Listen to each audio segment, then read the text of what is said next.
Hello guys, welcome to my channel. Today we have a topic diabetic retinopathy. Diabetic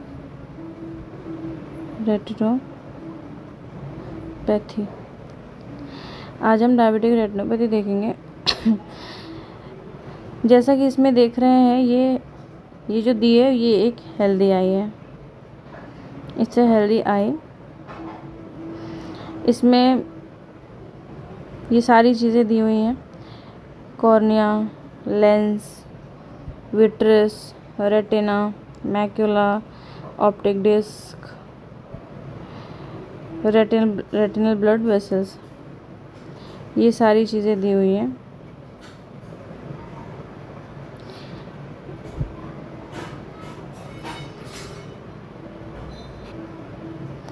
जैसा ये जो diabetic retinopathy है, इसको D R भी बोलते हैं। डायबिटिक रेटिनोपैथी का शॉर्ट फॉर्म है डीआर। तो इसमें जब ये जो रेटिना की ब्लड वेसल्स हैं, इसमें जब चेंजेस आने लगते हैं due to high blood sugar, तो वो हमारा डायबिटिक रेटिनोपैथी कहलाता है। Here we see it's a healthy I.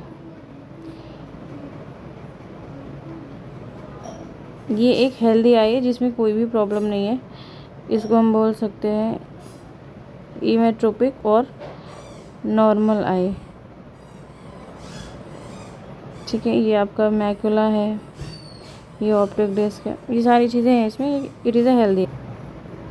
Now we see the conditions how high blood sugar damages retinal blood vessels. जैसा कि पहला है हमारा high blood sugar means chronic hyperglycaemia. Excess when the glucose is excess in blood, then chronic hyperglycaemia it is a condition due to high blood sugar. Second है हमारे damage to capillary endothelial cells. High blood sugar की वजह से दूसरा इसके बाद क्या हो सकता है, एंडोथेलियल सेल डैमेज। जो कैपिलरी एंडोथेलियल सेल्स है वो डैमेज हो सकती हैं। उसके बाद थर्ड, इसके बाद हमारा क्या रहता है, वीकनिंग ऑफ कैपिलरी वॉल।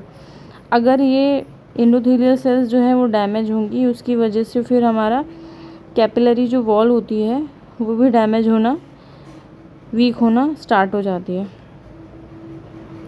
फिर उसके बाद माइक्रो एन्यूरिज्म फॉर्मेशन, मतलब कि जहाँ जहाँ से, अब जैसे यहाँ से वीक हो गई तो ये आपका जो दिख रहा है, यहाँ से वीक हुई तो यहाँ से माइक्रो एन्यूरिज्म फॉर्म हो जाता है। अब माइक्रो एन्यूरिज्म फॉर्म होने के बाद वहाँ से जो फ्लूइड या ब्लड जो भी होता है, जो भी रहता है, वहाँ से वो लीक कर सकता है। जैसे कि ये लीक हो रहा है, लीक कर सकता है। ये है हमारी स्टेजेस। जैसे सबसे पहले अगर जैसे ब्लड शुगर बढ़ा तो उसकी वजह से एंडोथेलियल सेल डैमेज होगा, फिर कैपिलरी सेल वीक होगी, फिर माइक्रो एन्यूरिज्म बन जाएगा, फिर जहाँ से माइक्रो एन्यूरिज्म बन रहा है वहाँ से वो फ्लूइड वगैरह लीक होना स्टार्ट हो जाता है।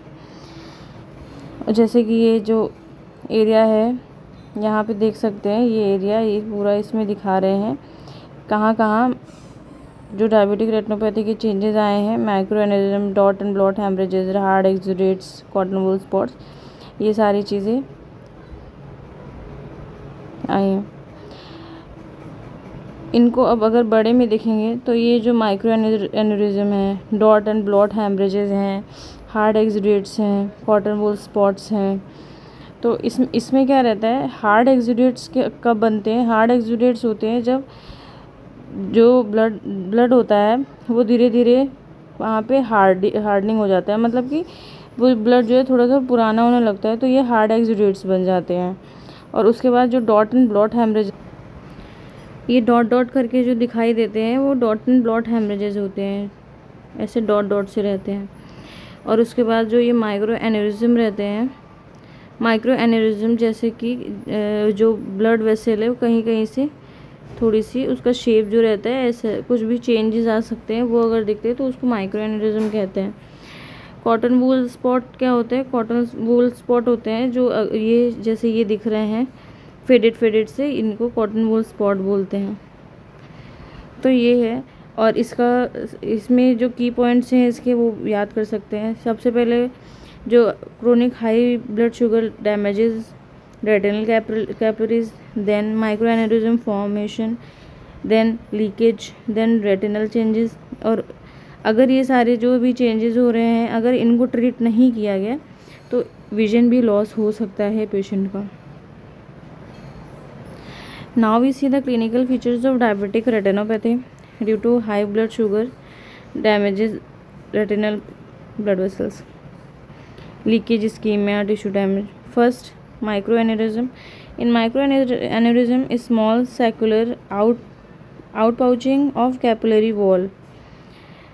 Second, dot and blot hemorrhages. Rupture of capillaries causes small round or irregular hemorrhages. Then hard exudates, lipid rich deposits due to leakage from vessels. जो हार्ड एक्सुडेट्स होते हैं वो जब पुराने होने लगते हैं तो ये हार्ड एक्सुडेट्स बन जाते हैं।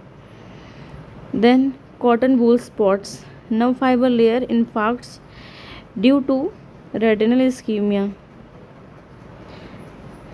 Then macular edema, fluid accumulation in or near macula, blood vision. अगर जो फ्लूइड है वो मैकुला के आसपास अगर वो आ रहा है तो उसकी वजह से भी जो विजन है वो ब्लर हो सकता है। Then venous bleeding, it means veins appear irregular with alternating dilations and narrowings. मतलब कि जो वेन है वो इरेगुलर दिखेगी, जो नॉर्मल वेन रहती है उससे इरेगुलर दिखेगी। देन आपका है intraretinal microvascular abnormalities, IRMA। It is abnormal vascular channels within retina due to severe ischaemia. मतलब इसका जो रहता है वो अलग अलग चैनल्स बनाना स्टार्ट कर देते हैं। मीन्स जैसे ये दिख रहा है आपको, ये राउंडेड में समथिंग ऐसा ये चैनल्स बनाने चालू कर देते हैं, आपस में ही ये अटैच होने लगते हैं, उसकी वजह से भी विजन में प्रॉब्लम आती है। देन आपका है neovascularization, new fragile blood vessels grow on retina and optic disc. इसमें क्या होता है, इसमें रहता है कि जो जहाँ पे प्रॉब्लम आती है, जहाँ पे ये ब्लड वेसल्स नहीं पहुँच पाती है, वहाँ पे नियोवैस्कुलराइजेशन होने लगता है, जो कि इरेगुलरली रहता है, तो उसकी वजह से भी विजन अफेक्ट होता है। देन आपका आ जाता है विट्रस हेमरेज। विट्रस हेमरेज में new vessels bleed into vitreous causing sudden vision loss. जो न्यू वेसल्स हैं वो ब्लीड करना चालू कर देती हैं, उसकी वजह से सडन विजन लॉस हो जाता है, और ये सारी चीज़ें मैकुला के आसपास हो रही होती है तो इमेज फॉर्मेशन नहीं हो पाता है, उसकी वजह से विजन लॉस हो जाता है। अब इसको भी पढ़ सकते हैं। रेटिना में दिखाई देने वाले प्रमुख परिवर्तन इस प्रकार हैं। ये सारी चीज़ें आप इसमें भी पढ़ सकते हैं। ये जो भी सारी चीज़ें बताई वो सारी चीज़ें इसमें हैं। इसके जो की पॉइंट्स हैं, these changes indicate severity of diabetic retinopathy, early detection can prevent vision loss, regular retinal screening is very important in all diabetics.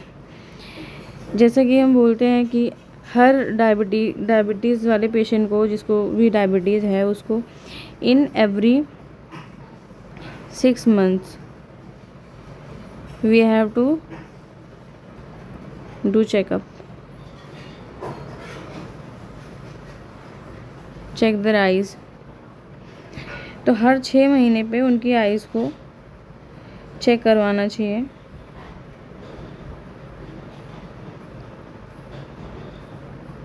For a healthy I.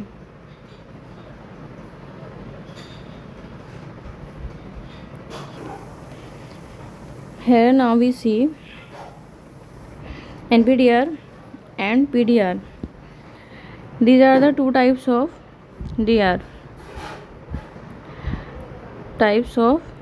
DR. First है NPDR, then PDR. NPDR non proliferative diabetic retinopathy, then PDR is proliferative diabetic retinopathy. In non proliferative diabetic retinopathy, इसमें जो पुरानी sales होती हैं जो affect होती हैं वो लीक करती हैं, डैमेज जो कैपिलरीज रहती हैं वो लीक करती हैं। और जो proliferative diabetic retinopathy होती है उसमें न्यू वेस्कुलराइजेशन होता है और उसमें न्यू फ्रेजाइल वेसल्स आ जाती हैं। तो ये आपका proliferative diabetic retinopathy है और आपका ये रहा नॉन proliferative। PDR की जो इम्पोर्टेंट पॉइंट्स हैं वो है आपका विट्रस हेमरेज, किस में हो सकता है PDR, then fibrous tissue formation, then tractional retinal detachment, इन सब में आपका PDR हो सकता है।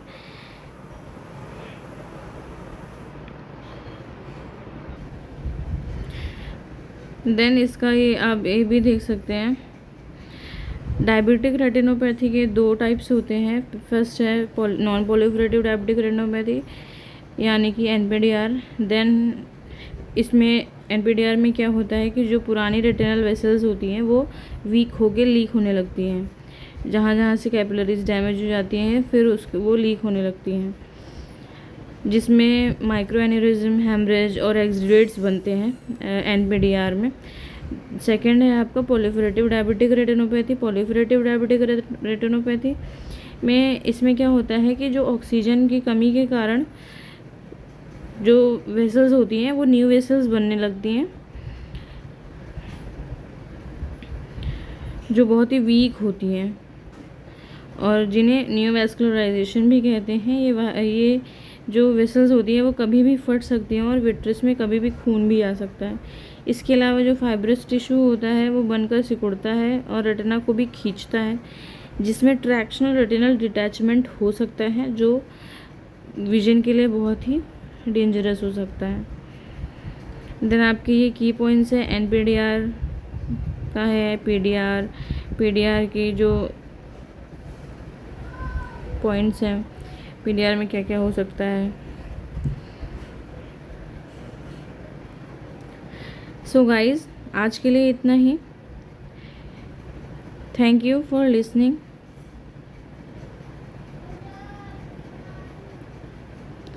Follow for more. Thank you.